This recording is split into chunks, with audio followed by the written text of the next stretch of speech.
How you been?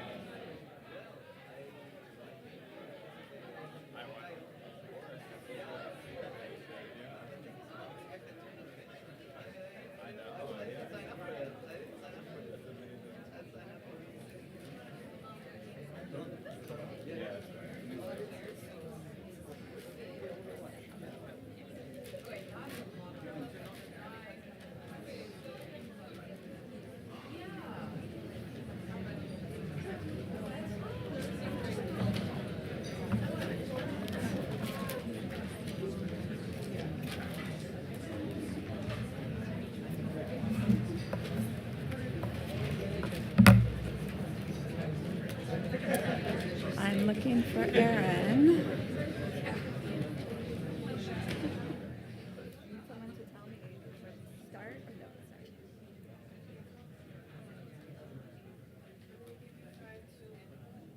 Oh, you're going to tell me when I start? Oh, you're going to tell me time? Oh, then I'm going to be like...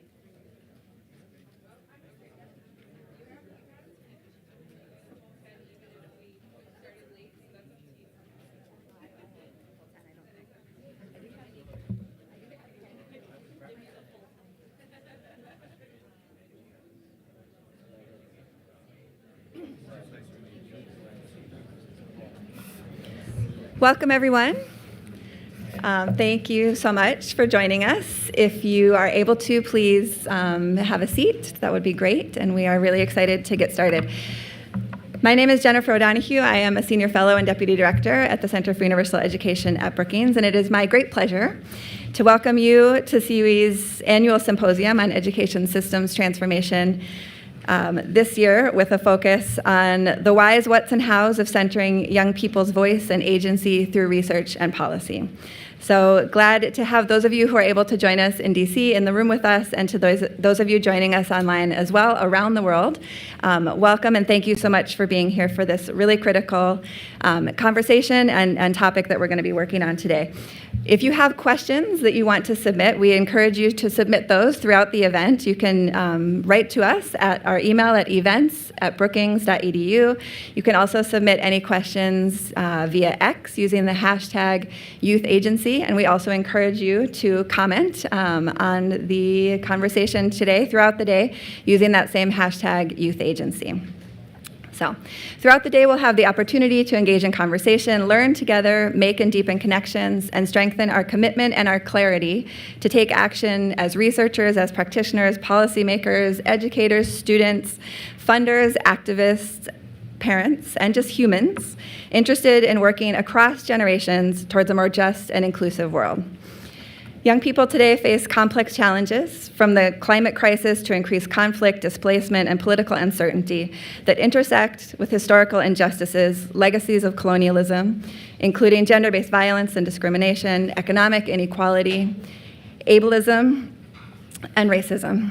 Yet too few education systems and family and community spaces support young people to not just navigate these challenges, but to really be agents of change, creating and co-creating the world that we live in. Agency can be a generative force. It can move us into action, not only in reaction to challenging situations, but also to constructively create possible worlds. At CUE, with our partners around the world, many of whom, I'm excited to say, are here with us in DC today, others who are joining us online as well, we are increasingly prioritizing research approaches that engage young people as experts to ensure that solutions are relevant and sustainable. We also recognize that we and the field that we are all part of still have a long way to go in order to truly transform our education systems with and for young people. And we hope that being here today is one step in continuing to strengthen our commitment, our capacity, and cohesion around what it means to put young people's dreams, their voices, their decisions, and their actions at the center. We have a full agenda this morning, so without further ado, it is my great pleasure to introduce to you several young people who will help set the stage around what agency means to them and why it is critical that we work to ensure that every young person can more fully develop and exercise that agency. We'll have young folks joining us both through video and in person. I'm going to just tee everyone up, and then they will come up one after another. So we'll start with a video from Mông Cương in the northern part of Vietnam, where the Learning and Action Alliance for Girls Agency, or LAGA, has been working with adolescent girls to co-create understandings of agency and catalyze action to address factors that constrain girls' agency in their local context. This video will be followed by Blessing Amodu, who will be joining us in person. Blessing is a global youth ambassador for Their World and is pursuing her master's in education at Baylor University. Among other things, she is founder of MCI Initiative, which prioritizes teacher development as a tool for change to ensure better education for all children. Blessing also works as a programs manager at Mbasiafo, a women-led initiative providing career training and fellowship for young girls in Nigeria and Ghana. Blessing will be followed by a video from Omer Naim, who's a junior fellow at the Stimson Center with the South Asia program. Omer has also been an active collaborator with the Family School Community Engagement team here at the Center for Universal Education, and has interned with the Atlantic Council, Brookings, the U.S. Department of State's Bureau of South and Central Asian Affairs, and his previous work has addressed climate change, foreign policy, and education in Pakistan. His current work is focused on the construction of historical political narratives, innovative educational practice centering young people's potential to address climate crises and climate-induced security threats. And wrapping up this is a collective keynote. Our collective keynote section will be Henry Wright. Henry is the chair of the Youth Democracy Movement.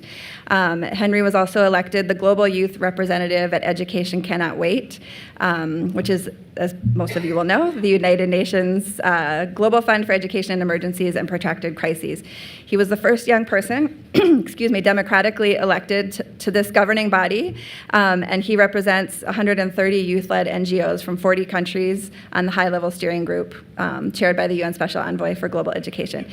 Henry is also currently a policy advisor at the Global Student Forum, which is an umbrella organization of the world's major representative, independent, and democratic student unions of school and university students. So as you can see, we have quite a panel, it's not the panel yet, quite a group of young people who will be sharing with us today what agency means to them, why it's so important to center agency today. So as I say, without further ado, we'll now move into the video and then into the young people talking here in person and through other videos. So thank you very much.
Con tên là Hoàng Gia Linh, học lớp 6B ạ. Đến từ trường trung học cơ sở thị trấn Mường Khương ạ. Theo con, tính tự chủ là mình tự làm, mình tự suy nghĩ, mình tự lựa chọn mọi thứ với mình, không dựa vào những định kiến của người già. Con thưa cô, con tên là Lục Bảo Ngọc, con học lớp 6A. Con thưa cô, theo con tự chủ là làm chủ được bản thân, không bộc lộ lời nói, hành động và cảm xúc quá mức ạ. Con tên là Nùng Thúy Hương, học lớp 6D ạ. Theo con hiểu là tính tự chủ trong cuộc sống là tự nghĩ, tự làm, không nên dựa vào người khác ạ. Con thưa cô, con tên Đỗ Khánh Linh, con học tại lớp 7D trường trung học cơ sở thị trấn Mường Khương ạ. Thưa cô, tính tự chủ là chúng ta phải chủ động, tự giác trong các công việc như là việc học tập, việc vệ sinh và việc làm việc nhóm và tham gia các hoạt động của trường, của lớp. Như vậy sẽ rèn luyện cho chúng ta được tính tự chủ lâu dài và và kết bạn thêm được nhiều người bạn mới, giúp cho chúng ta có nhiều bài học bổ ích, và tính tự chủ là một điều rất ý nghĩa trong cuộc sống. Em chào cô, em tên là Giàng Cổ Hằng ạ. Hiện tại em đang học ở lớp 9E ạ. Em học ở trường Trung học cơ sở thị trấn Mường Khương. Được cô, theo con tính tự chủ là khả năng điều khiển hành vi của bản thân, suy nghĩ không bị chi phối bởi các hành động tiêu cực khác ạ. Là Hoàng Phương Anh, học sinh lớp 9C, trường Trung học cơ sở thị trấn Mường Khương. Theo em, tính tự chủ là tự giác và chủ động trước hành động của mình và lời nói suy nghĩ ạ. Con tên là Vàng Ngọc Như Ý, lớp 6A, con đến từ trường Trung học cơ sở thị trấn Mường Khương ạ. Theo con hiểu, tính tự chủ là tự làm, tự nghĩ và chủ động trước hành động của mình, và tự đưa ra quyết định đúng đắn về ý kiến của mình.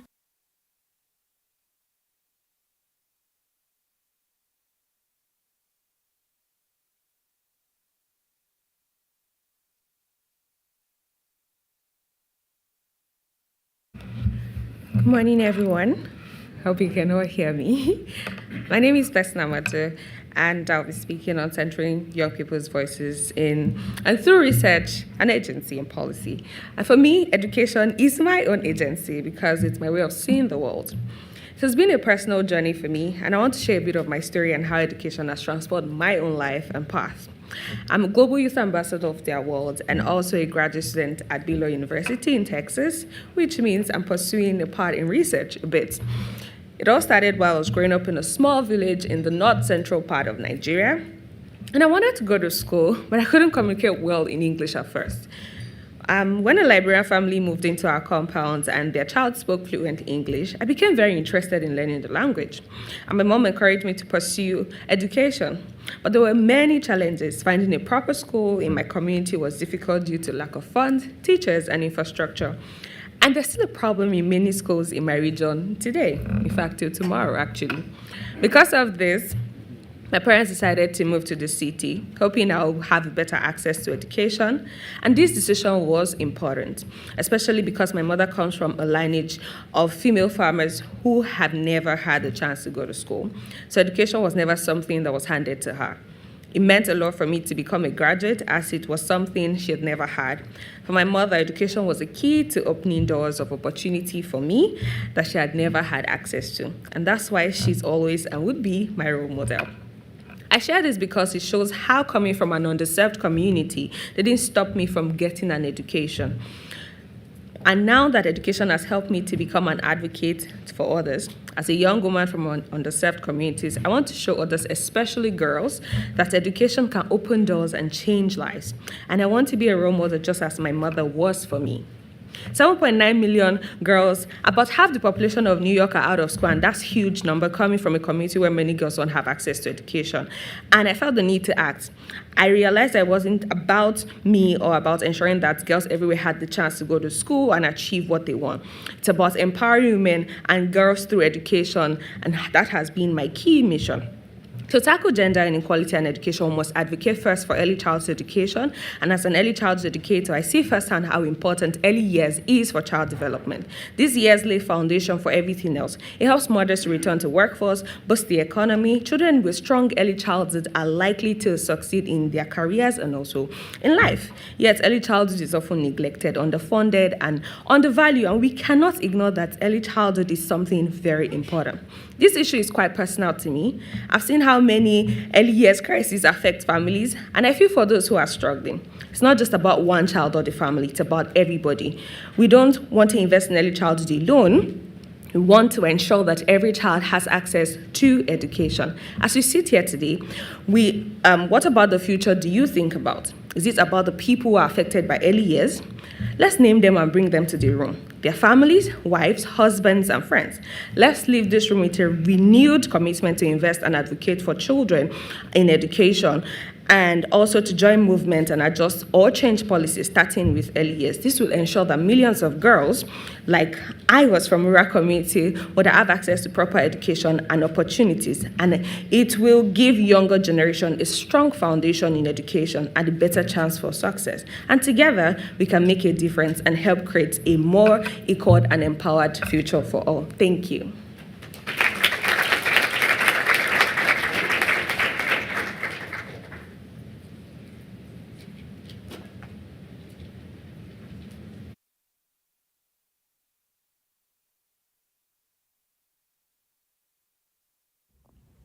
Agency means to possess a feeling of control, a sensation of direction, feeling like you're a valid stakeholder who can actually direct and influence the direction of a project, a program, a culture, society, etc., anything really.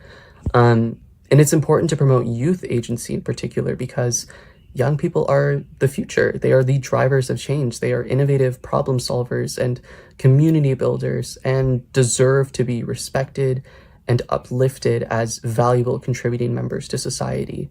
I think it's too often that we decenter young people and their perspectives because we view their quote unquote lack of experience as a barrier to entry. But I think it's because of that they are able to think more creatively about solutions to many of the challenges that we face.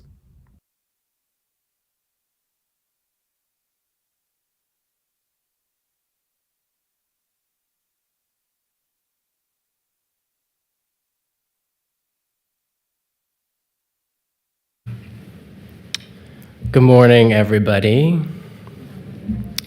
It is an honor to be here with you all in Washington to discuss the importance, as we've heard, of centering youth voice and agency in research and policy. I'd like to first thank Rebecca Winthrop, of course, for the invitation to speak, as well as Jennifer O'Donoghue for their kind communication in advance.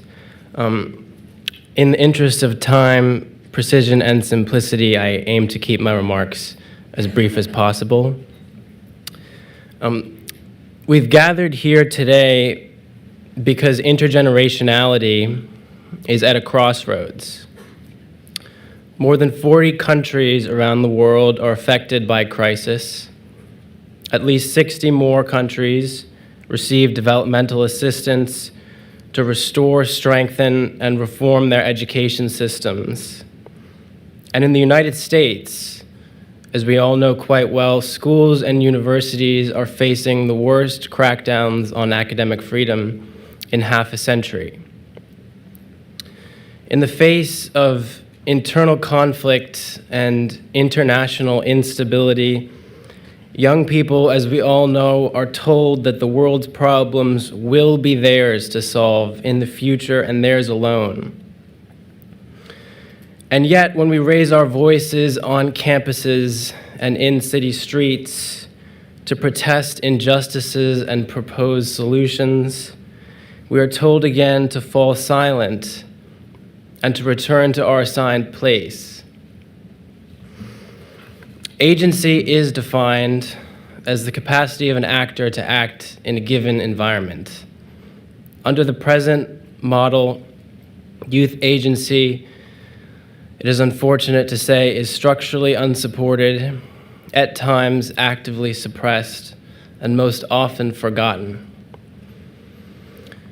That is why nearly 3 years ago, more than 100 youth-led NGOs from 40 crisis-affected countries stood in solidarity and called on humanitarian funds, development partnerships, and United Nations agencies to democratically include young people in decision-making structures across the humanitarian development and peace nexus. In other words, we're calling on humanitarian workers, development specialists, and United Nations officials to enfranchise us in the structures that govern and shape education systems worldwide. Since the announcement of that call to action, student unions from all 7 continents and across 135 countries have joined the call, representing millions of students from around the world. I'm here today to amplify the call of the youth democracy movement and to propose a definition of youth agency that centers the leadership of self-organized young people in the shared and vital interest of transcending generational gridlock. In humanitarian situations, youth-led NGOs ought to be included in every step of the humanitarian cycle, from the formation of the program to its implementation. In developing education systems, student unions similarly ought to be included in every step of the reform process, from the design of the education sector plan to its evaluation. And naturally, I might begin to sound like a broken record, repeatedly using the word inclusion, but in stable societies like the United States, at the school and university level, school boards, college subcommittees, and boards of trustees ought to be considered incomplete without the participation of an elected student representative, especially as academic freedom comes under attack. And at the global level, the board of directors in education partnerships must include a democratically elected student representative, given the continuous link between global dialogue structures and country-level processes in the reform of education systems worldwide. Now, to support this definition of youth agency, education systems may remain rooted in local contexts, but they must also become responsive to the voices of young people today. To actualize this definition of youth agency, the content of curricula may remain reliant on the unique inheritances of history, but curricula must also change to become relevant to the aspirations and interests of students coming of age in a rapidly changing world. Most importantly, by this definition, youth agency itself is redefined and expanded as intergenerational. Now, it brings me immense hope to participate in a symposium hosted by the Center for Universal Education to address a room of educated, active, and resourceful experts on the cutting edge of global education today. Because youth agency cannot be sustained without you, without an intergenerational movement of researchers and practitioners working alongside and in dialogue with youth leaders to establish the urgency and the necessity of intergenerational action to transform education systems worldwide. Thank you.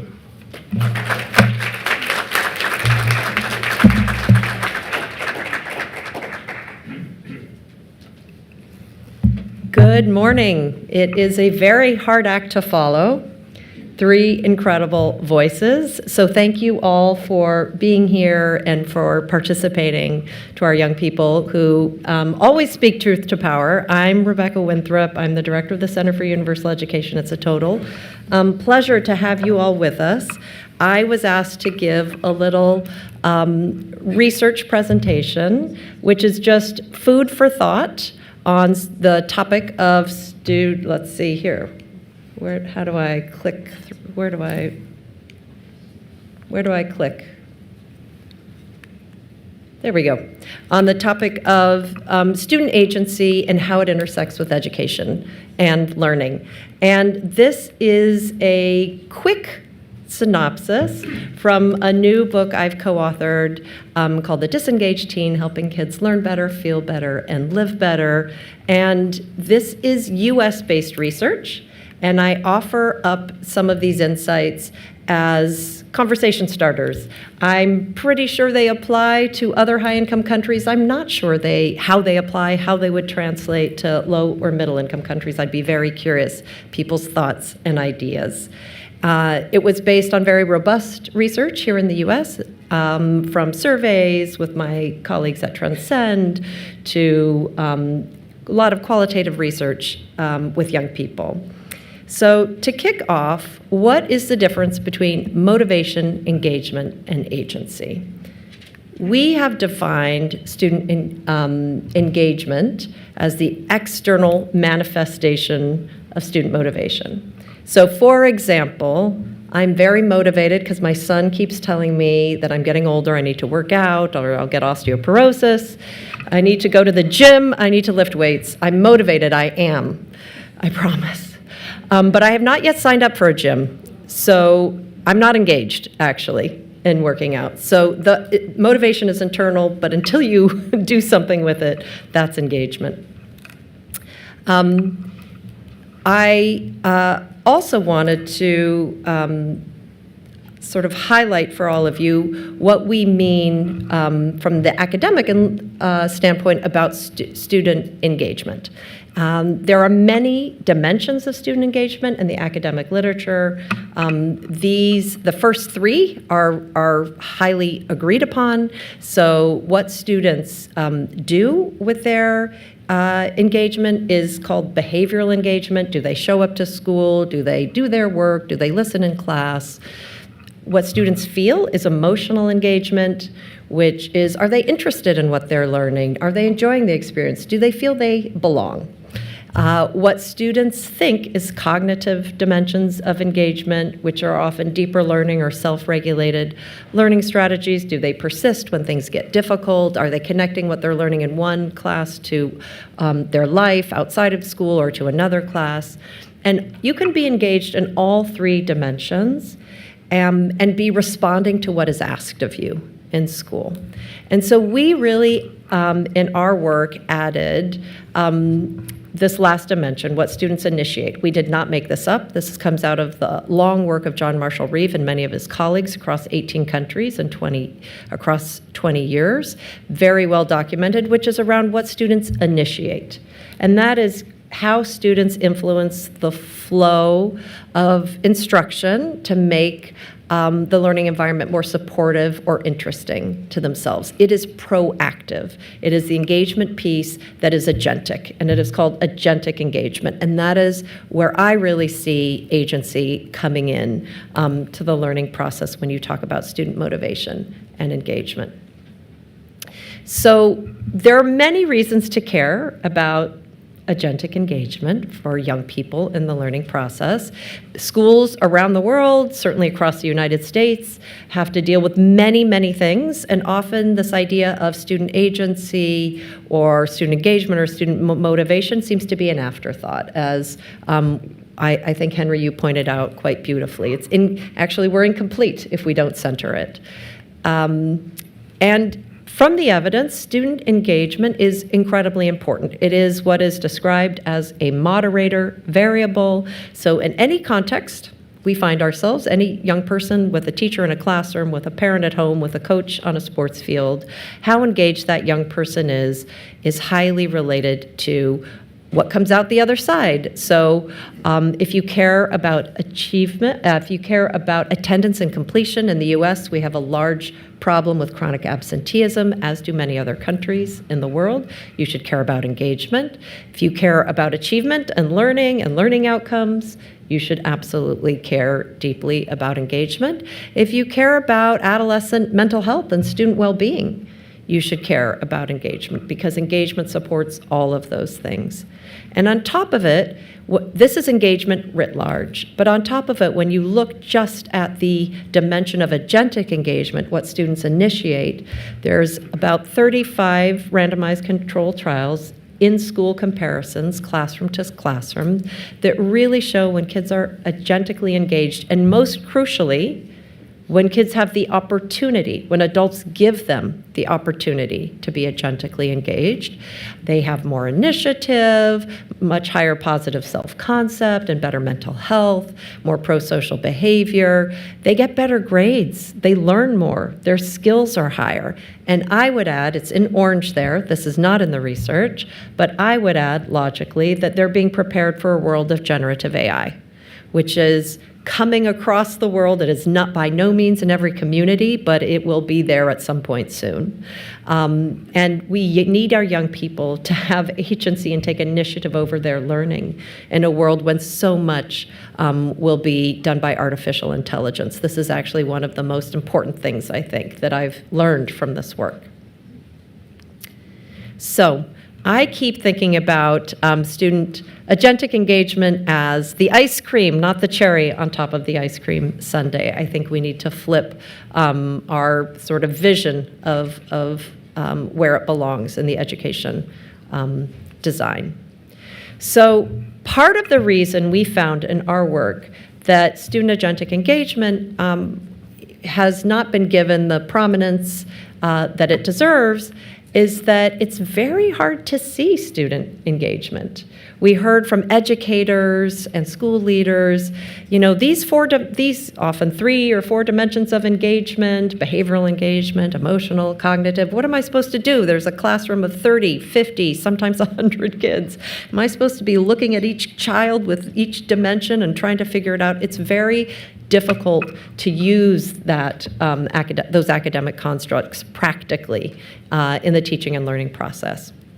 And we found that it was actually very hard often. Adults, educators, and parents were not good assessors of how engaged kids are outside of behavioral engagement and potentially agentic engagement. They really had a hard time assessing cognitive engagement and emotional engagement. You have to ask young people. This is extremely important and gets to the point that all the young people before me made. We have to listen and give them space to share. So we ultimately found that there's 4 ways that young people engage in their learning. We developed 4 new modes of learning, modes of engagement based on our research, and we're hoping these are going to be easier ways to see engagement, particularly agentic engagement.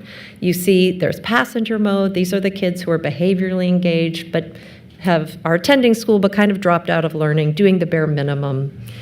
Achiever mode, one would think this is the top of the engagement mountain. These are the young people who are actively engaged and trying to be, excellent at everything that's put in front of them, but they are responding.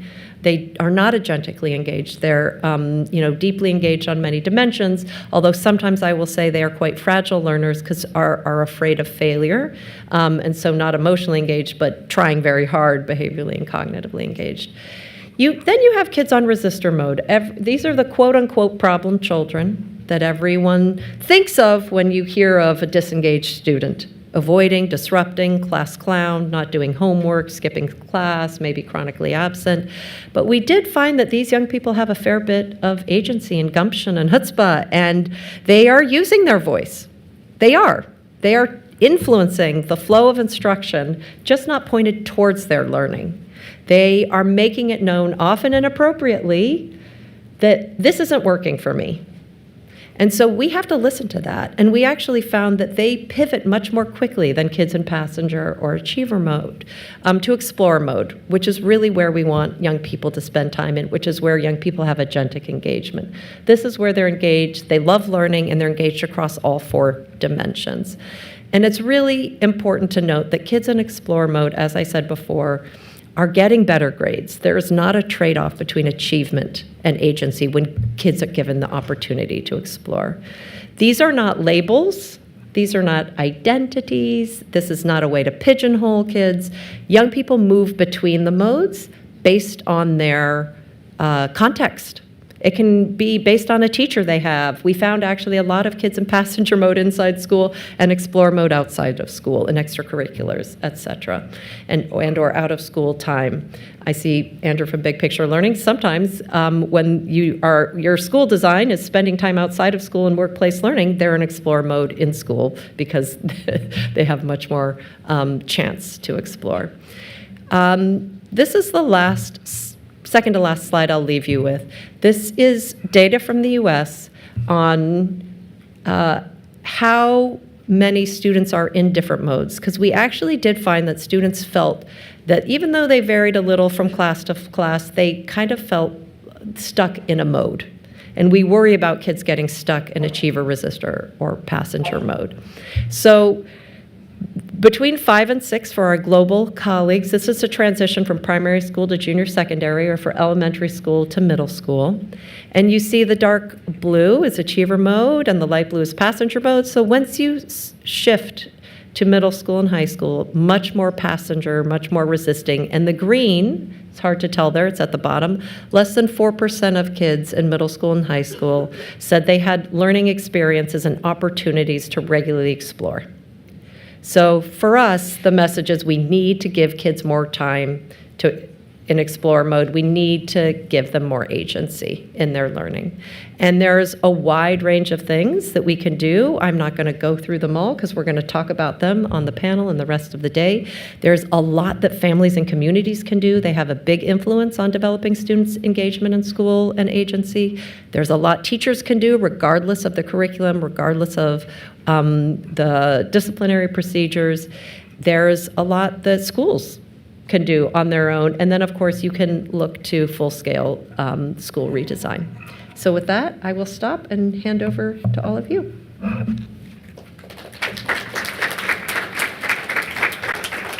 Thank you, Rebecca, and thank you to all of the young people involved in the initial part. I think what we've heard so far is really a call to action that sets up for us all why it's so important to act, what is happening right now, what's at stake, and why we need to move forward.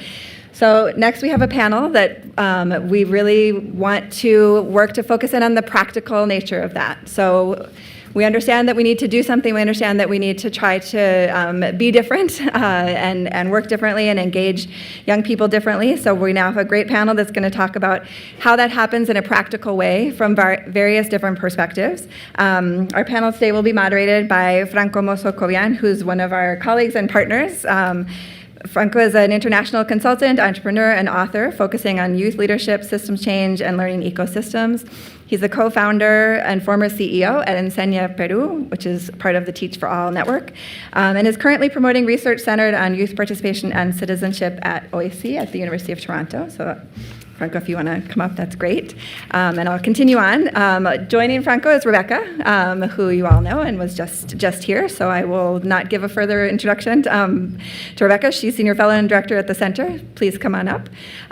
Also joining the panel is Henry, who also we heard from earlier. So Henry, welcome again to you. And our final panelist, and I will say Rebecca sort of representing the research perspective, Henry representing the practitioner and really youth organizer perspective, and our last panelist is representing the policymaker perspective. Salvador Villaseñor Aldama is the Coordinator General of Economic Development and Combating Inequality in the municipality of Zapopan in Mexico. In this role, Salvador oversees entrepreneurship and innovation, employment promotion, tax incentives for municipal development, foreign relations, the program for rural productivity, tourism, and citizen engagement. And in 2019, Salvador led the co-creation of Neurona, which is a social innovation laboratory and public program that works in partnership with young people, aged 15 to 20, on topics related to social innovation, strategic entrepreneurship, community project development, youth empowerment, and skill development. Now in its fifth year, Neurona is a program that is a co-creation with the government of Zapopan, the University of Guadalajara, private sector actors, the student community, and civil society organizations. I also want to say that you will see media here today. The media who are with us are part of DCI Video Production. This is a youth media initiative here in Washington, D.C. And having said that, I'm going to move a microphone, so I'm going to jump up on the stage quickly and put their microphone in the middle. But please welcome our panelists.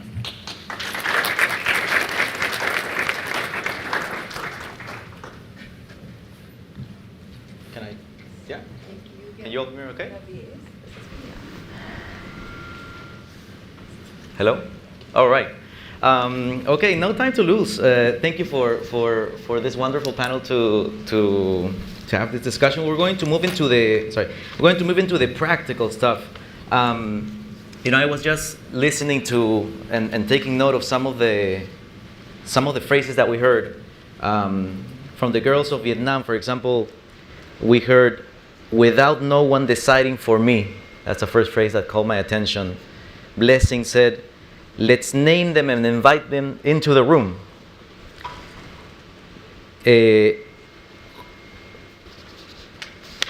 And I was really thinking, what is this about? What is this at its core about? And Rebecca, your research, it made me think about the enormous amount of young people across the world that maybe even have the motivation to do things in their community, but maybe they don't have the engagement yet, and there is a variety of reasons for that. And so we're here to talk about, hopefully, about the practical insights, about how you do this kind of work, how you center youth voice and agency And I just want to get us started perhaps with a question about a typical week at your work.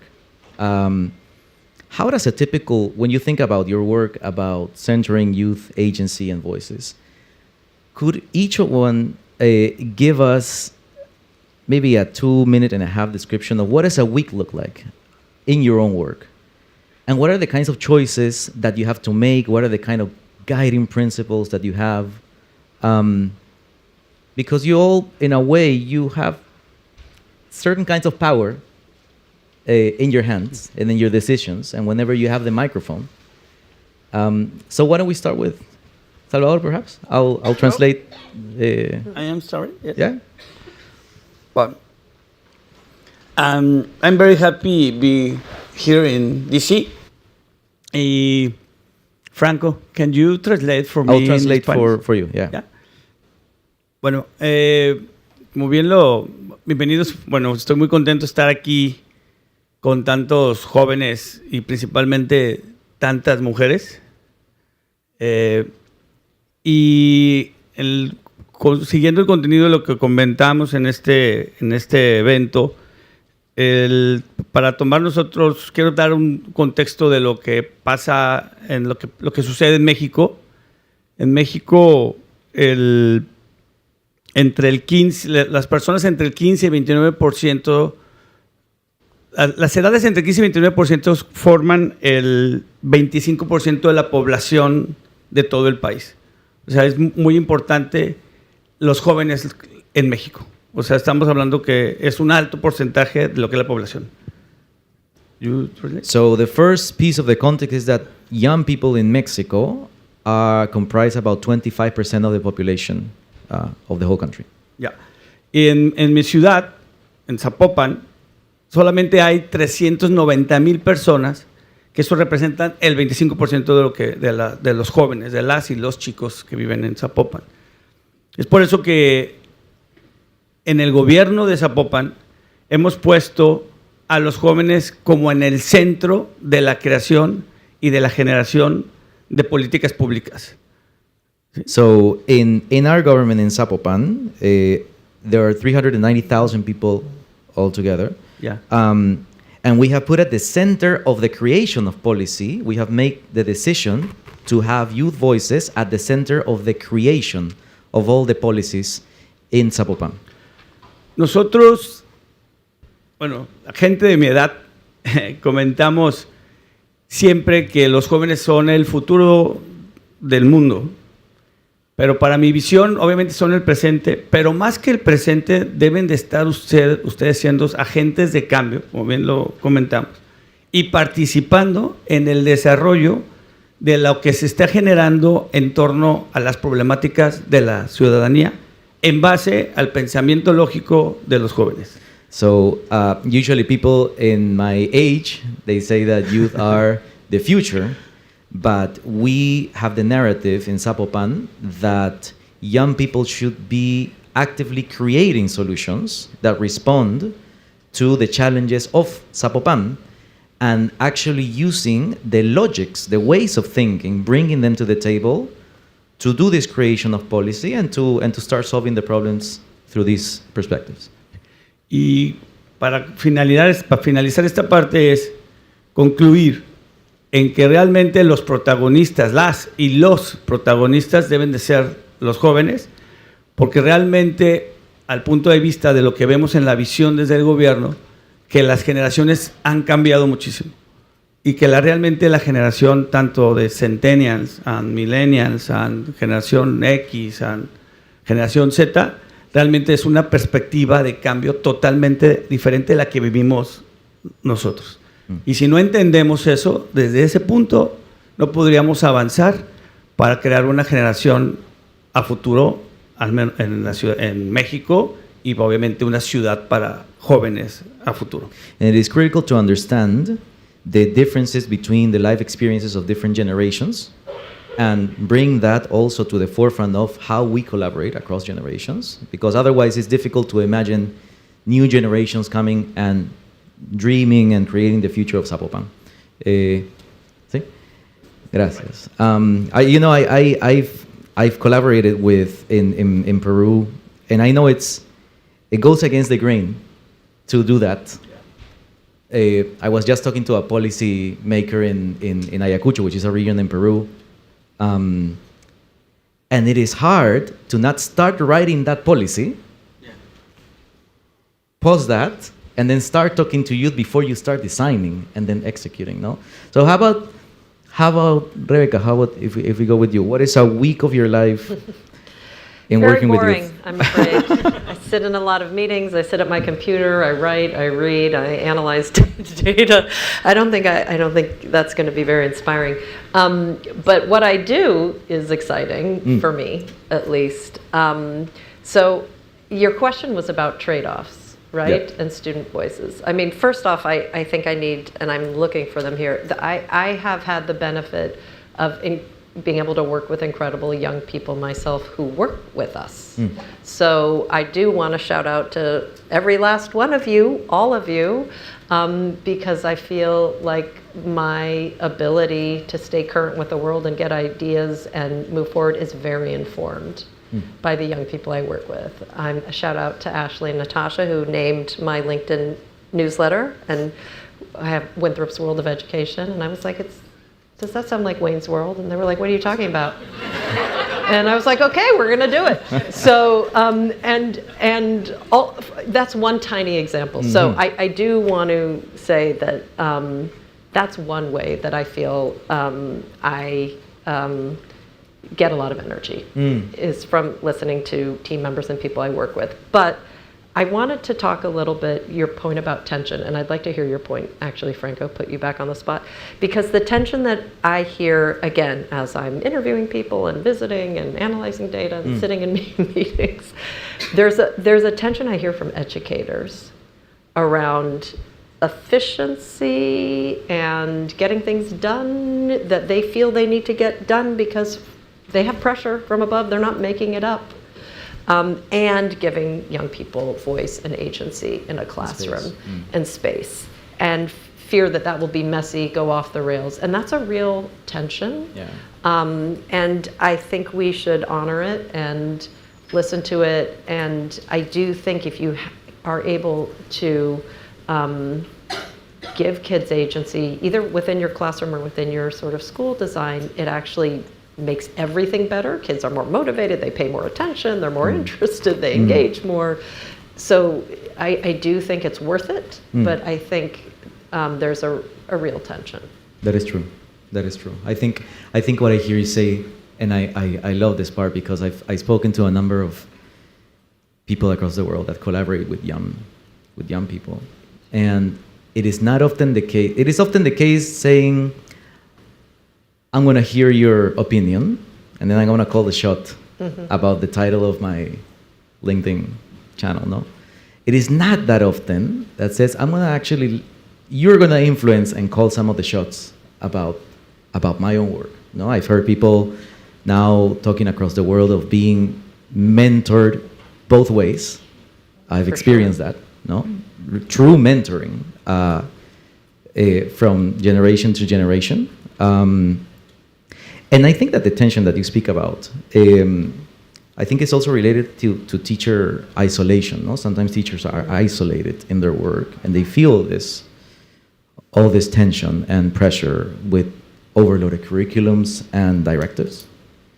I think I've seen across the world that I've seen at the provincial and city level perhaps, when a collective of people from different roles agree that, like Salvador was saying, no, like the voice is important in all of our city, and want to help everyone, including teachers, regulate the spaces and regulate the pressures, because the local policymakers can do it. No? So I just find fascinating how the collective can help with this collective leadership, and I think that I was talking to Henry. Henry, how about you? You have a wide range of access to different young people's experience across the world. No? So how is your week or your month, and what are the main choices that guide your work? Well, I am actually still a student, so that means that I do still have to attend lecture and class on a daily basis. So as much as I enjoy participating in dialogues and conversations in various spaces, I do still have to turn in my homework on time. And so I'd actually like to say for my professors who are watching this, I promise that I will turn in the essays as soon as I can, which may not be this week, but we'll see.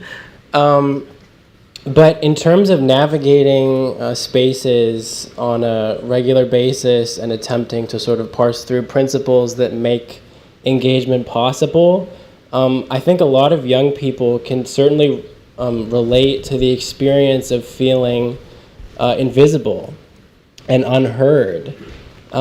And I think that is really most resonant for me when engaging with international institutions, with the United Nations, with humanitarian agencies, because many of the most basic documents, from operational manuals to charters to constitutions, don't actually recognize young people at all or even name them. So I invite anyone here, really, if you want to get into the details of what it means to be young, you'll find it most easily in the charters of the institutions you participate in, which mention students solely in terms of need, and need in terms of vulnerability, and need in terms of scale. So the humanity of young people is really quite often lost, and I think the everyday experience of navigating that in schools or as an interlocutor in international institutions is to attempt to work against that tide and to make one's voice and one's presence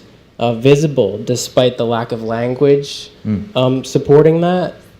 And so I'd also add that we're also seeing a number of what I would describe as diagnoses of problems for the global youth population, for young communities, that are not necessarily accurate.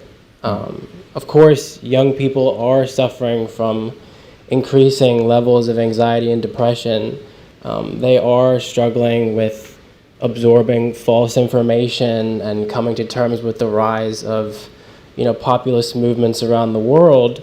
But instead of attempting to find the root of that anxiety and that depression and that hopelessness and despair that often closes in on young people, we see some saying that it's their fault, because they can't get off their phone, or they won't leave their room, or they won't do these sort of basic things. But naturally, if the world is in a very difficult place and you're constantly being told that the solutions are yours to solve, but you're not given a ladder to participate or to lead, then it can really create quite a difficult situation. And so, just to conclude this portion, I'd like to point out the fact that one other person on this panel actually has done, I would say, quite a marvelous job in diagnosing the problem, which is disengagement, a lack of participation in the education systems that govern youth engagement. And I think that it's important we pay attention to the fact that this definition of youth issues is not about blame, and it's not about forcing responsibility. It's about a much more simple and accessible idea of disengagement from the spaces and the structures that define our everyday lives. That's it. Super interesting, Henry. And I think we were speaking earlier about every time that a young person has the microphone, so to speak, no? There is an active action of reshaping the narrative of how this is spoken about as well, no? In many corners of the country, the way that people speak about young people can be pretty harsh. And in other cases, it can be, I don't know if the right word is sugar-coated, but maybe overly, no? And I speak to students in my country every day, and they say, I'm not buying either of those sometimes. It's either too, like, you're gonna save the world, no? And young people, at least the ones that I speak to in my country from the Andes, from the jungle, they said, treat us as contributors We are people with ideas at every level, at every stage, no? And I think each one of your reflections, I think they echo. I just wanted to transition to your opinion about what we've built to address engagement, agency. There is a really strong body of research, of historian research, that says that for hundreds of years, actually, humanity has been shaping and reshaping what they think about young people. And so this has been iterated. And it lives today in public sectors across the world, it lives in social movements, it lives in research. Just to name a few things, the laws that we created nationally, subnationally, the treaties, the programs, the discourses, the research practices, the narratives, the metrics. I'd like you to consider all that ecology. And maybe from your standpoint, where will you see that we're making solid progress in centering youth voices? And what, on the other side, what of this ecology, what of this ecosystem that we created globally maybe makes you a little bit disquiet, brings you a little bit of discomfort? Would like to start, yeah? It's a good question. En base a la conversación, yo pienso que cuando los jóvenes diseñan, investigan e implementan un proceso, no solo es eso. Lo más importante es que lo liderean y forma parte de él, ¿no? I think that when we are involving young people in the creation, the planning of a process, what is ultimately most important is that they are in a position to lead that process, ultimately. Y eso es the most important. This is the most important, yeah. Nosotros en el gobierno, por lo que comentaba Henry hace rato, es muy importante focalizar a todas y todos los chicos y chicas para que puedan implementarse en un proceso de cambio, de trabajo, desde la iniciación. En México, en la iniciación desde que empiezan a trabajar o desde que terminan su carrera. En México, la primera pregunta cuando una persona joven se sienta a solicitar un empleo, le preguntan ¿qué experiencia tienes? ¿Sí? Y pues la experiencia es, pues estoy acabando de estudiar, ¿no?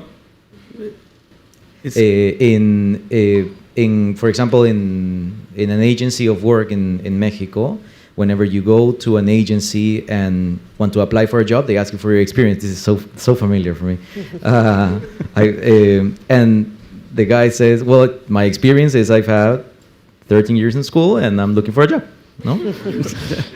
Entonces, en base a esta lógica, nosotros estamos implementando con la iniciativa privada o con las empresas y con el gobierno, hacer que estas personas logren incidir en la vocación de lo que están ustedes estudiando. Y nosotros somos los responsables de generar ese proceso de cambio de la remuneración económica para que esta empresa no tenga un costo, pero que sí tenga el talento. Las empresas y el gobierno son dos cosas distintas. Las empresas están en la búsqueda de talentos y el gobierno está en la focalización de lograr posicionar esos talentos. So the way that they're collaborating, for example, with the private sector is that they are making a joint effort and understanding what the private sector in Apopan requires, but then also doing a elaborate effort for people to find their calling. Where do they want to insert themselves within the private sector? And this is how they're collaborating right now. Cuando logramos la búsqueda del talento y posicionar este talento es cuando logramos un mejor gobierno, una mejor ciudad y una ciudad más productiva para todas y todos los jóvenes que están siendo agentes de cambio y actuando en las ideas. Y quiero volverlo a repetir. Para nosotros, como aquí lo mencionan, es muy, muy, muy importante el saber cómo se han cambiado los modelos de vida, cómo se han cambiado los modelos de educación y cómo se están cambiando y cómo se está cambiando el mundo en temas de inclusión y en temas de empleabilidad.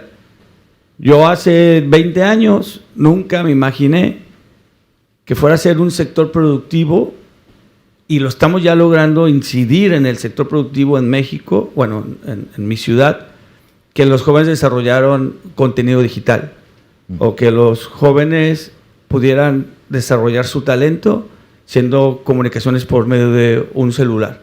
Eso es importante entenderlo, y cuando lo entendamos vamos a poder incidir en la gestión del conocimiento de cada uno y una de ustedes.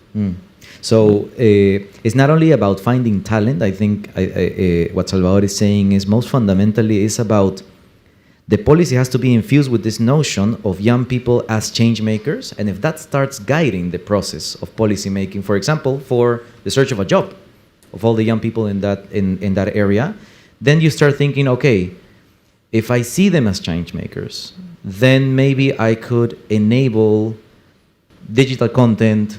Through their phones, I could enable spaces so that they can showcase and deepen their talents and showcase that to the private sector, and then bring the private sector so that it's the identification of talent, but from a standpoint of youth as change makers, no? And that is, for example, what is influencing his policy. You want to go, Rebecca, maybe? Sure. What excites you and what disquiets you? What excites me and what disquiets me. The thing that I find very energizing and exciting are all the new models that are actually not that new, that have been around actually for many, many years, many decades, that try to bring knowledge acquisition and knowledge application more closely together. A lot of them, there's many different ways to do this. A lot of them, blend in school learning and learning in a workplace, like Salvador talks about, or in a community environment. And the reason I find this to be very exciting is, for me, it fosters what all three of you all have said about the need for contribution. Young people to practice agency. You're not just sort of, born with these sets of competencies and skills. You need practice. You want, as you said, to be a contributor. And I think too often we have folks who sort of, shut down young people's agency, voice, and participation, or say, oh, you're two poles. Oh, young people are the future. You'll solve everything, and I'm out. Peace out. Good luck. And really, young people that I've talked to, as Henry said, they want to be part of it. They want to be involved. So any type of model that helps scaffold that and do that is a good idea. And in our book, Jenny and I, my co-author and I, talk about sort of this move from an age of achievement to an age of agency is where we think we need to go, where most schools around the world are focused on ranking and sorting young people. And that is by design, and it is historically how schools have developed, and not one, there's not like one evil person who did this.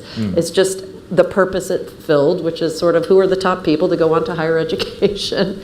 And we need new models that sort of help scaffold youth agency, is what I think we need to do. And there's the things that disquiet, so I'll give you one sort of example. One thing that disquiets me is in the US, enriched and extracurricular activities that actually often give young people a lot of agency and the opportunity to build their agency muscles and skills are often only for kids doing really great in school. So the minute you start struggling academically, you can't be on a sports team, you can't be part of Model UN, you can't be part of debate club, you're no longer part of enriched learning opportunities.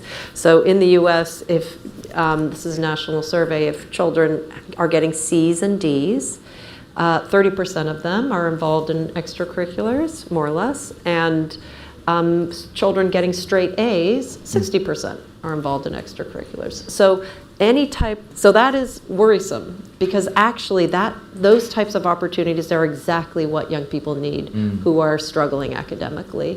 And I think these new models that bring together knowledge acquisition with knowledge application, they're the ones who let all young people get involved in enriched, exciting learning opportunities. And that is the best, that's the best way for young people to get engaged and dig in and be able to participate.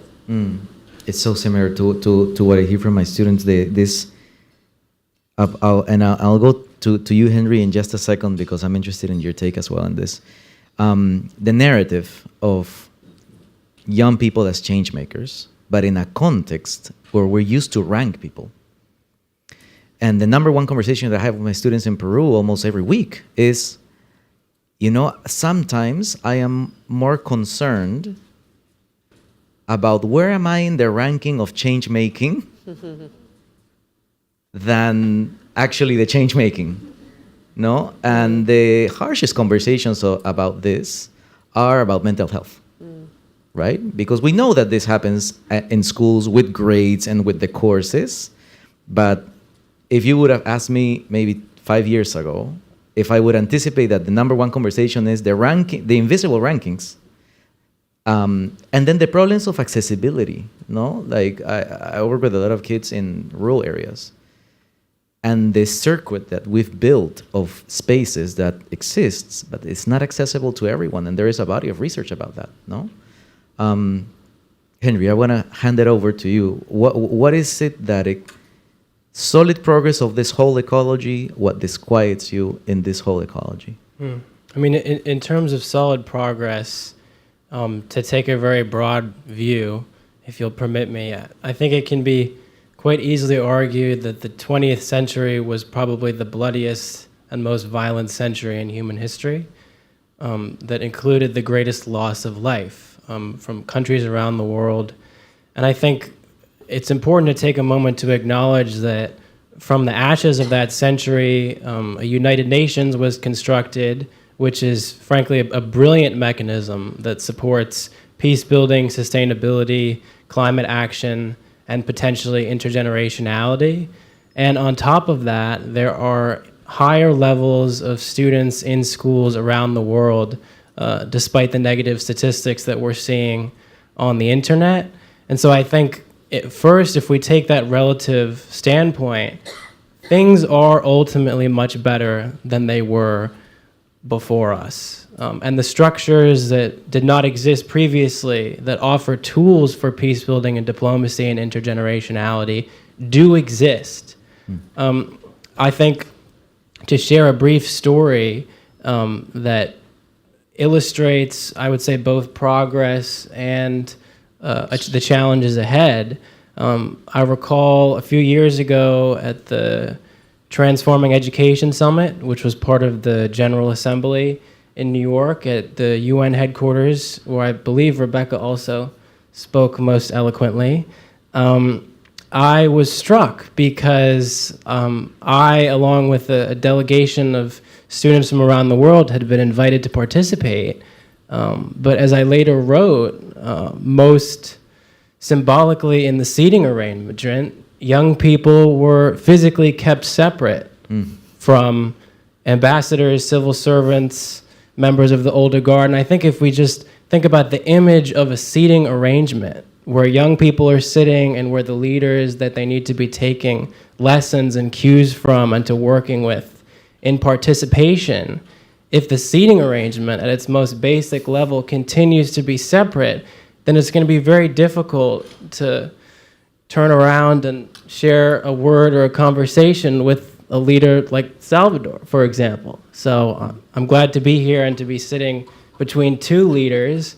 But physically, I think we need to start thinking about what those arrangements look like so that students can actually begin to model and learn from the leaders that are in closest proximity to them. And vice versa as well, right? Yeah, I'd say the point that you touched, and we're going to questions from the audience in just a second. So I'll just kick it off with a question about those organizations or people, whatever. They did put a check on a checklist because you were there, right? Or some. We've discussed this, that some of these practices are becoming technified in a way that sometimes makes us lose the essence, no? And there is a risk of that in every kind of sector, in research, in the public sector, in the NGO sector, and we've seen it time and again. So maybe as people are lining up for questions, I think we're going to take the questions in the mic. Okay, so we'll weave that in. I just want to leave that because I think that's a huge issue in this kind of work, the retaining the essence as the know-how about is building up. But let's open it up for questions and continue on the conversation. So the mic will travel across the room. So if anybody has a question now, this is the time to ask. Let's continue on the conversation. You can raise your hand. We'll come to you. You can raise your hand? Okay.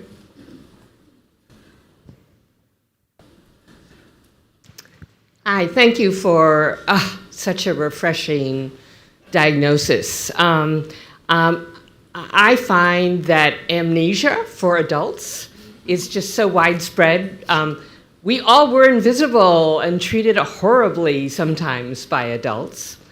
And we also have such, as you mentioned, Henry, the seating arrangement is such a perfect illustration of age apartheid. And it seems to me one of the big issues is how we challenge adultism. And really, adults almost learn to listen again, to take off their professional hats, and truly be not just curious, but inquisitive. So it's not just youth voice, how are we, as you said, being co-creators? So I'd love almost a little bit of your reaction of how we retrain adults, and that also includes play, playful thinking. So I'm sorry, given you from amnesia to age segregation, but everything you're saying is so heartfelt. Thank you very much. Thank you so much for that question, as well as for the kind words. I think it's interesting that you mention retraining with regard to adults, because my initial reaction is that not every adult is meant to be in a position to teach and shape and mold the lives of young people. That's not to say that adults are incapable of doing so. It's just that we have a very complicated series of institutions that are meant to train and educate certain members of society to perform that role. And so I think with regard to the importance of safeguarding, it's not, in my view, possible to sort of say that every adult is meant to be a teacher, every adult is meant to be a symbol. I think obviously there are a number of steps that we can take to create opportunities for dialogue and understanding between parents and young people, between teachers and young people, and a series of sort of basic principles like trust and mutual respect that can certainly act as an antidote. But I think the concept of mentorship and modeling was mentioned a bit earlier. I think, and I hope that the young people present here today may agree, young people are looking actively for role models, for mentors, for young people, for leaders to learn from and imitate. And I think, to name a few who come to mind, Rebecca, for example, partnered with the Chief Minister of Sierra Leone, David Senge, who's been working to provide access to education to students across the country of Sierra Leone for many years. This is the kind of model of a leader in society who's doing his best to serve his community, regardless of the challenges that he may face. And so I'm sure that people like him are modeling that at a personal, interactive level based on principles that can be learned from, but they're also doing it at a national or an international level. And so I think leaders like that, we have to be quite selective in recognizing and determining to learn from, and naturally that choice will ultimately be up to young people. You wanted to say something? Well, just on your point about adult amnesia, one of the things that we found in our research in the US was how often the number one thing kids said to us was they just wanted adults in their lives to listen to them. They were often talking about their caregivers, parents, grandparents. And it's not that parents don't listen to kids, it's just that kids feel like parents listen with advice at the tip of their tongue. And so we have to do a better job of really listening. Like, what really is it? And hold back on giving advice. Of course, we do give advice. That's our job. We are adults. We want to, as you know, help our young people sort of, not fall off the edge of a cliff if we can help it. But it's a sort of reflux. And we hear about that for educators as well. One of the practices that I found really impressive was around autonomy supportive teaching. And there's, again, this is work by a number of academics around the world, and they have sort of come up with 7 different teaching practices. The very first one is, when teachers come into the classroom and say, okay, we're doing a lesson on the solar system today. Before sketching out what the solar system is, I'm making this up, but whatever the lesson is, they ask students, does anybody have any questions about the solar system? Is anybody curious about anything in the solar system? That small little question before starting in, and then when kids have questions, they start there in their lesson. Again, that's a small tweak, but gives kids some steer in the learning process. I think Leslie, you have a question? I think there were several. Why don't you wanna take maybe a few questions so that we can, maybe let's take 3, 4, and then Kita, welcome. Okay, thank you very much. My name is Joyce Arthur. I'm a master's student in international education policy at the University of Maryland. I am also a girls' and women's rights advocate and a youth activist who is advancing education, equality, and empowerment in Ghana. So this year, I happened to participate in the CSW, the Commission on the State of Women, and then also the ECOSOC Youth Forum, both at the United Nations headquarters. And for both events, whenever the issue of education comes up, I realized that most activists there said that young people are losing interest and then confidence in education. Like now, young people do not want to learn anymore because of the whole issue of graduate unemployment and then all that. So I kept asking myself that what is going on with education? Like, what has gone wrong with education? That I feel that in years ago and even currently, it was believed to be the one to address all our issues. What has gone wrong with it that now people are no longer interested in pursuing it? And how best can we, increase their interest in the field? And my other question is to Henry. So I have had the opportunity to engage in high-level meetings in Ghana with the government of Ghana and in other high levels. And throughout our youth advocacy, one thing that they keep saying is that, young people, we should build ourselves because we are the ones to address this whole meaningful youth engagement that we keep preaching, that they don't think that the older generation at this point, that there is a lot of issues on their neck to address, to listen to young people. So we should just keep quiet and then build ourselves. When the mantle is passed on to us, then we can make the change for the generation that will come after us. So Henry, do you think this is true? And how best can we change this perception? Maybe when I get a chance to meet them again, how can I best answer to this question? Yeah.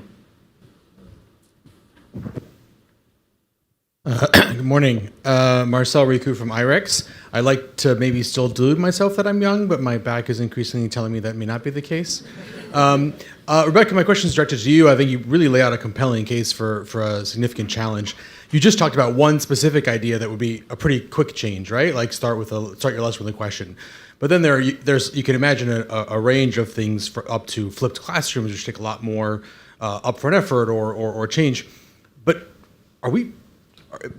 does your argument lead to a fundamental it sounds like a fundamental rethink of secondary education.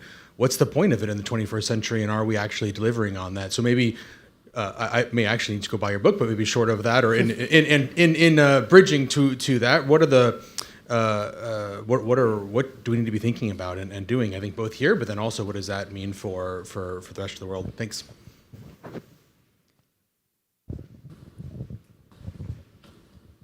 Hi, Andrew Sachs, Noble Learning, Youth Trade Life Learning and Leadership instead of likes. I feel like I'm going to be piling on with this. I've got youth in 168 countries. I had a polymath from Turkey, 15-year-old, say to me, "What's wrong with you old people? You force us to learn all this stuff that doesn't matter. You take our time, you take our youth, and then you put a device with apps more addictive than any drug known to man in our pocket, and you wonder why things aren't turning out very well." Is our education system a control system unto itself? And that's the conflict that we've got. We've got these youth that know what's happening in our world. You can't hide the truth from them anymore. And we still have a system that's organized back in the Industrial Revolution. Is that our challenge? And I think Blessing? Yes. I think I'll be speaking on behalf of educators because I'm also in that line. We talk in these rooms and probably come up with solutions and perspective as to how things are done. But I feel there's a bit of disconnect between what happens in the classroom as an educator and what actually happens in rooms like this. And why do I say so? When we're in class, we discuss certain things that go wrong and how there's a curriculum overload. There's something new today. You're telling me to apply this principle. So how do we then bridge the gap between teachers and what happens in rooms like this? And oftentimes, I feel we also do not consult to hear the voices of the people who tend to do this work. Hence, young people are not interested because we see a lot of decline in young people going into the teaching world. If you hear us talk today, probably want to be researchers, but not necessarily a classroom teacher who would handle childcare, right? So how do we then pass on this message for them to understand and also to kind of reshape curriculum and also reshape perspective as to what happens and how we're able to carry out participation, particularly when it concerns the youth?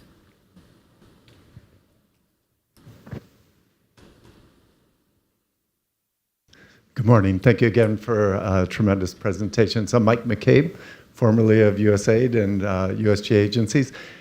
I want to go from what was mentioned already, kind of the barriers from adultism, to looking at the other side of the theme up there on voice. One of the biggest things we heard for many years as we talked with emerging young leaders was two things. One, the challenge of where they get some of the support on effective communication skills. And that over and over came up as that's not something we teach in school very well or very easily globally. And the second part of that, so it's thinking about how do we make sure that the opportunities for voice are strengthened by effectiveness in giving communication opportunities and skills. And again, the barriers of adultism step in the way. The second part of it, especially when we're talking about agency in policy development, is which young people are often invited, the easiest ones to bring to the conference, to the table, to the policy discussion. And over again around the world, it's a very small group often that are easy to reach and brought in. And if we truly are looking at amplifying this, it is how do we expand the set of core skills that allow young people to express that agency. And so in my last job, we were working across the Pacific, building a Blue Pacific Youth Initiative on climate action, focusing on rural-based youth dealing with their climate issues. And these are youth who had never been brought to any conference before or brought into formal trainings. And so I think we have to think about, as we're thinking about policy development, are we getting a representative set of voices to the table? Thank you. I think we can go ahead with this round. And if you want to react to what people have voiced, any one of you want to start? Yeah, I'm happy to jump in. I mean, I'll start with the most recent question. In terms of participation in conferences and other high-level events, I think it's an interesting sort of evolution that has come about that seems to have given an opportunity for young people to access spaces and opportunities that they might not have been able to otherwise. But one of the discussions that has actually been happening recently at the UN, particularly with regard to the new appointment of the Assistant Secretary General for Youth Affairs, is how can programming and ideas actually be brought to young people themselves in their own communities? Because it's certainly interesting and exciting to participate in an event such as this, to walk through the gates of United Nations headquarters, in a tight-fitting suit. But naturally, that I personally would say, in line with a number of other activists out there, which is really quite few, as you correctly identified, that the ultimate goal is not necessarily to open the gates of quite prestigious institutions wider, but to make schools and public institutions where everyone has the availability and equality to participate, for them to actually invite in leaders and information. So I would sort of actually reverse that paradigm a bit and allow someone else to take one of the other questions.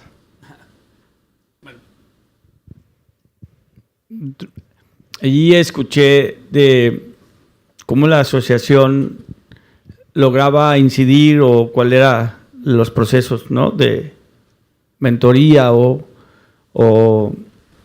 capacitación con estos jóvenes. Yo creo que en la gestión del conocimiento, creo que la asociación y los que participamos acá, que ya estamos activos en la dinámica académica, en la empleabilidad, en el gobierno, tenemos que actuar para poder transmitir, como bien lo comentaba, también no sé si era cierto lo que preguntaba Henry, diseñar modelos que realmente sean interesantes para los y las jóvenes.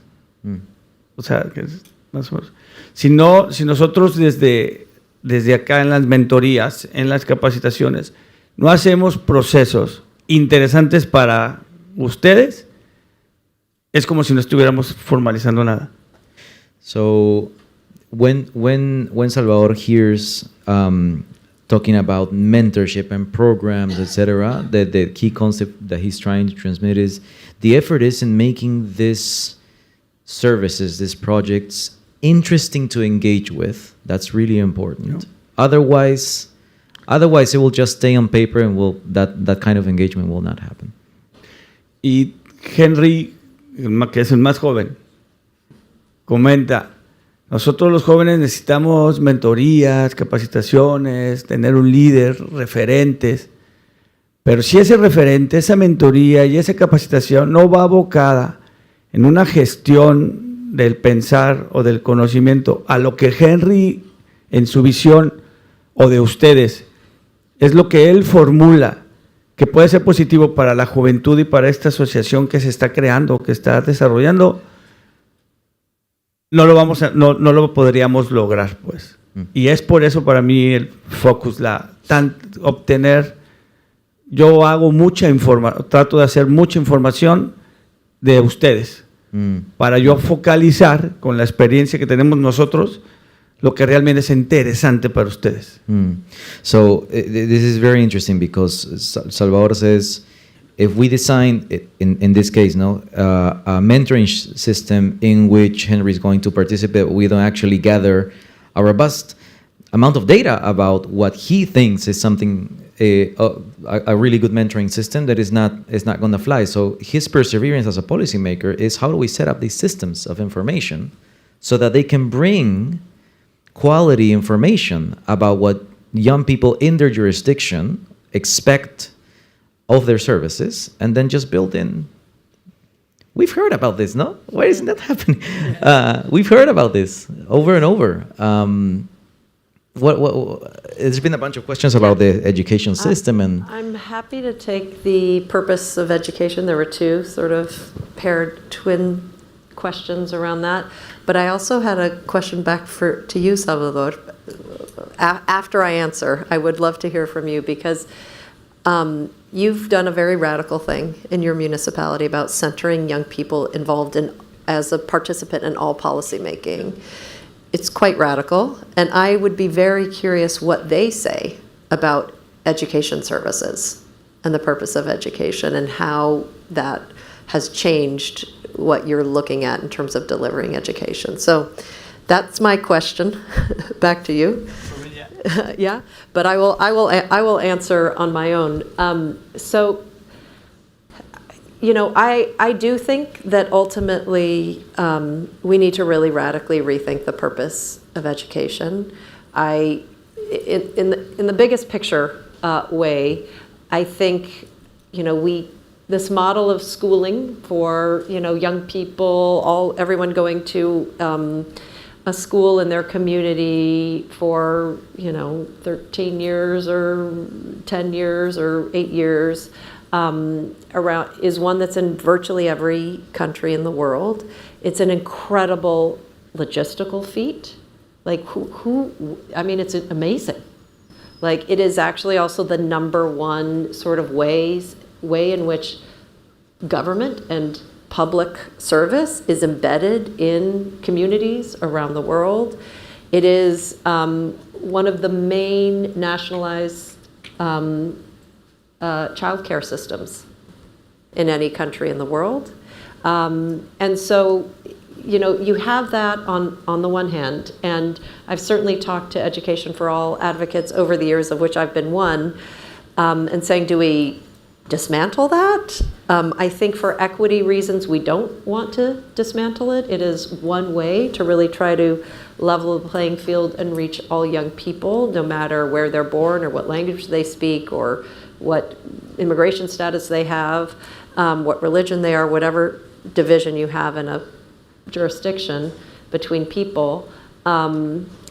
So the question is, what do you do with this system? We saw during COVID that it's not great to keep people isolated at home, especially young people. Young people need to be socialized, they need to be out. There's many ways to do that historically over the years. Young people worked.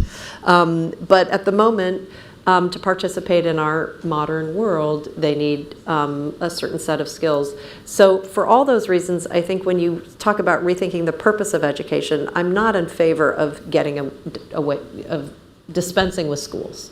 I think there's a socialization nature, there's a childcare nature, which has huge impacts for gender equality, frankly, women around the world.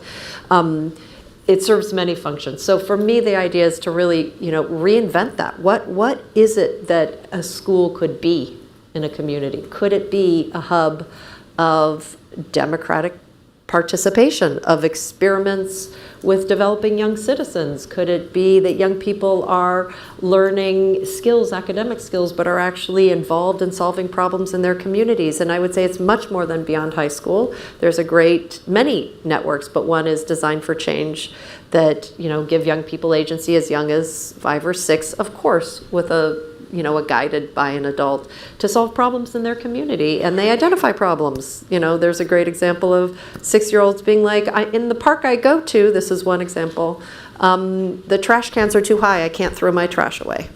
So they, you know, said, I want to have trash cans that are lower. Again, all young people can participate. And I think that's what we need to focus on, that really sort of that civic problem-solving nature of schools should sort of, with young people's participation and voice, should be a North Star that we aim for. Anyways, Salvador, what do young people say to you? Yeah. I know we have to close. Yeah.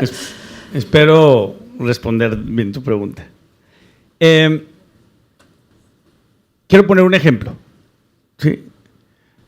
En América Latina es muy diferente el acceso a la educación de lo que sucede aquí en United States, ¿no? I want to put an example. In Latin America, access to education is quite different than what happens here in the United States. Yep. Entonces, lo que hemos logrado con un programa que se llama Neurona es buscar. Hay dos tipos, vamos a poner dos tipos de grupos, dos focos.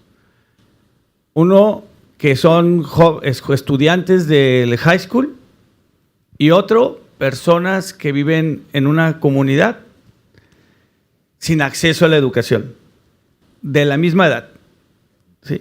So let me give you the example of program Neurona in Apopan, where we have identified two groups of people of the same age, ones that are in high school and another one of the same age in a community without access to internet.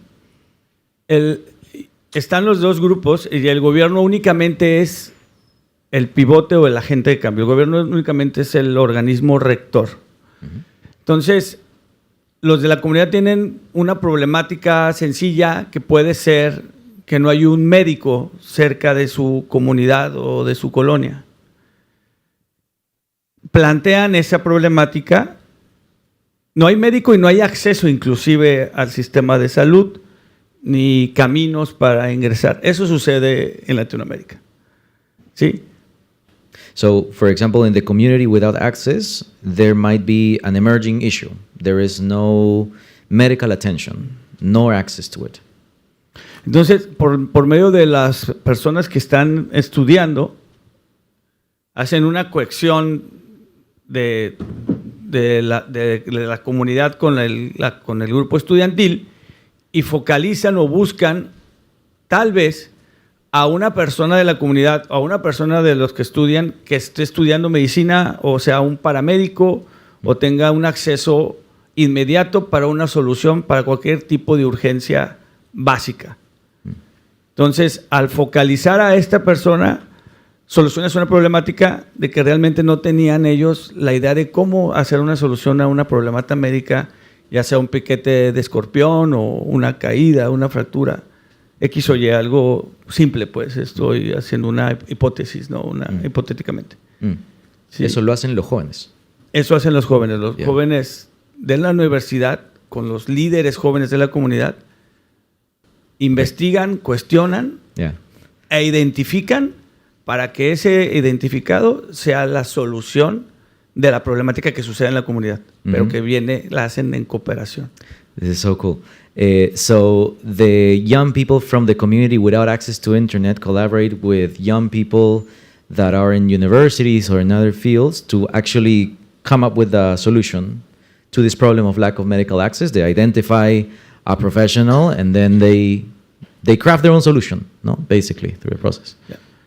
Entonces genera esa cohesión de jóvenes estudiantes con jóvenes sin acceso y el gobierno empoderando a todos y todas. Entonces el gobierno es un actor principal, pero no participa en la solución de lo que viven los estudiantes y lo que viven en la comunidad, y nosotros actuamos en poder solucionar con recursos. So the government positions themselves differently. Usually it will go in and try to solve the problem directly. This case provides platforms for young people from different experiences in the territory to come together. The government does not intervene in the solution, just brings young people together and helps in whatever way they need for them to solve their own problem. And provides resources. And provides resources. Yeah. Y eso logramos, y así logramos incidir en la gestión de los jóvenes sin acceso a la educación, como los jóvenes con acceso a la educación. It's an example of reality the American Latin. No? Yeah, we have a strong tradition there. Well, you want to add something? Yeah, Henry? I know that there was one question from someone earlier. I know we're short on time, so I'll answer it as quickly as possible. If someone tells you to stop raising your voice, don't listen to them. Keep raising your voice until it is heard, and soon it will probably be louder than theirs. Amazing. On that note, well, thank you for your generosity. Thank you to all for your questions, your attention. Thank you to the people that were listening to us on the live stream. We have unpacked a lot. In my mind, I was saying we have unpacked about half of the back of this conversation, and we still have a long day to continue to discuss. So thank you all for your presence here.